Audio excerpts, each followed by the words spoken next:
2025 SLST 9, 10, 11, 12 new update রয়েছে এই ভিডিওতে। ভিডিওটা মন দিয়ে দেখো, আশা করি অনেক প্রশ্নের উত্তর পেয়ে যাবে।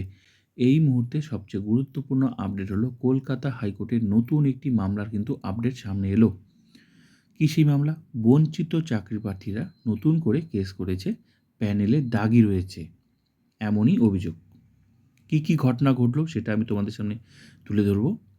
তো তার আগে দুটো কথা আমি তোমাদের বলতে চাই। এই মুহূর্তে কিন্তু সবাই টেনশনে আছে যে একটার পর একটা মামলা চলছে। 10 মার্কস থেকে শুরু করে দীর্ঘদিন ধরেই চলছে 10 মার্কস।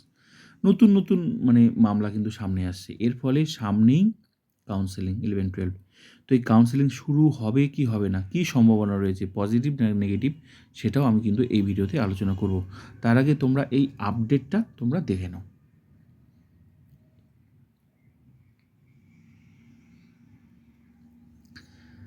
দাগি মুক্ত স্বচ্ছ নিয়োগের জন্য বিশেষ নিরপেক্ষ কমিটি তৈরির আর্জি নিয়ে কলকাতা হাইকোর্টের দ্বারস্থ হয়েছেন বঞ্চিত চাকরি প্রার্থীদের একাংশ।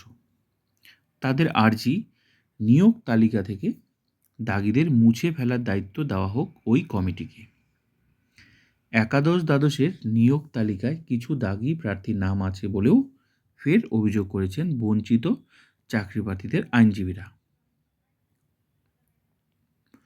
মামলাকারীদের আইনজীবী একাদশ দ্বাদশের নিয়োগের তালিকা নিয়ে অভিযোগ করে জানান যে ওই তালিকায় একাধিক দাগি প্রার্থীর নাম আছে।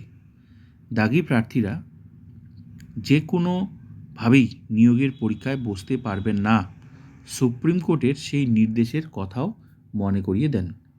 এরপরই দাগি প্রার্থী চিহ্নিত করতে নিরপেক্ষ কমিটি গঠনের আর্জি জানান তিনি। যদিও বিচারপতি সিংয়ের এজলাসে এসএসসির কৌশলী দাবি, নিয়োগ তালিকায় কোনো দাগি প্রার্থীর উপস্থিতি খুঁজে পাওয়া গেলেই তা বাদ দেওয়া হচ্ছে। মামলাকারীরা খুঁজে প্রতিবার দাগি প্রার্থী চিহ্নিত করবেন এবং তারপর এসএসসি সেই নাম মুছবে, এ চলতে পারে না। তাই নিরপেক্ষ কমিটি গঠনের আর্জি জানানো হয়েছে। তো বঞ্চিত চাকরি প্রার্থীরা নিরপেক্ষ কমিটি গঠনের কিন্তু দাবি জানিয়েছে, এমনই আপডেট কিন্তু সামনে এলো। এবার বিষয় হচ্ছে একটার পর একটা তোমরা দেখতে পাচ্ছ মামলা। তো এর ফলে কি হবে? কাউন্সেলিং শুরু হবে কি হবে না? দেখো, যা খবর রয়েছে কাউন্সেলিং কিন্তু শুরু হবে। তোমরা দেখেছো ভ্যাকেন্সি লিস্ট অলরেডি কিছু সমস্যা হয়েছিল, সেটা কিন্তু আবার নতুন করে একদম নির্ভুল তালিকা পেয়ে গেলেই ব্যাস এসএসসি কিন্তু সেটা আবার দেখে একদম পাবলিশ করে দেবে। তো যা খবর পাওয়া যাচ্ছে কাউন্সেলিং কিন্তু খুব তাড়াতাড়ি বলতে এই 20 তারিখে, মানে ফেব্রুয়ারি মাসের 3rd উইক, যেটা তোমরা নিউজও দেখেছো।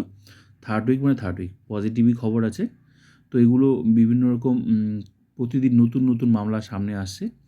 তো এগুলো নিয়ে মনে হয় না এই কী বলে কাউন্সেলিংয়ে কোনো প্রভাব পড়বে। তো কাউন্সেলিং হবে বলেই তো এই ভ্যাকেন্সি নিয়ে তোমরা দেখেছো, নিউজে অলরেডি দিয়ে দিয়েছে যে ভ্যাকেন্সি একটু কিছু সমস্যা হয়েছে, যার জন্য নতুন করে শিক্ষা দপ্তর থেকে আবার সেই নির্ভুল তালিকা চেয়েছে। ব্যাস পেয়ে গেলে কিন্তু সেটা তোমরা এসএসসি ওয়েবসাইটে দেখতে পাবে। তো এটা আমার মনে হয় না এগুলো নিয়ে কোনো সমস্যা হতে পারে, বা এ পর্যন্ত সেরকম কোনো খবর নেই। তাই কাউন্সেলিং হচ্ছেই। আর 9-10 এর ভেরিফিকেশন, 9-10 এর ইন্টারভিউ, সেটা কিন্তু ওই মার্চের একদম 10 তারিখের পরই তোমরা আশা করতে পারো। তো যতক্ষণ না এই কাউন্সেলিংটা, এ পর্যন্ত সবার কিন্তু টার্গেট একটাই, 11-12 কাউন্সেলিং। যত তাড়াতাড়ি 11-12 কাউন্সেলিং শুরু হবে, তত তাড়াতাড়ি 9-10 এর কিন্তু মানে প্রসেস কিন্তু চালু হবে, যত তাড়াতাড়ি। তাই এটা কিন্তু আগে শুরু হওয়া দরকার।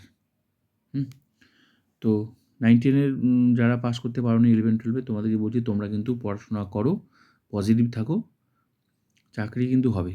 ডেমো ইন্টারভিউ ভালো করে দিতে পারলে অবশ্যই চাকরি হবে। তো ভিডিওটা ভালো লাগলে অবশ্যই like, comment, subscribe and share.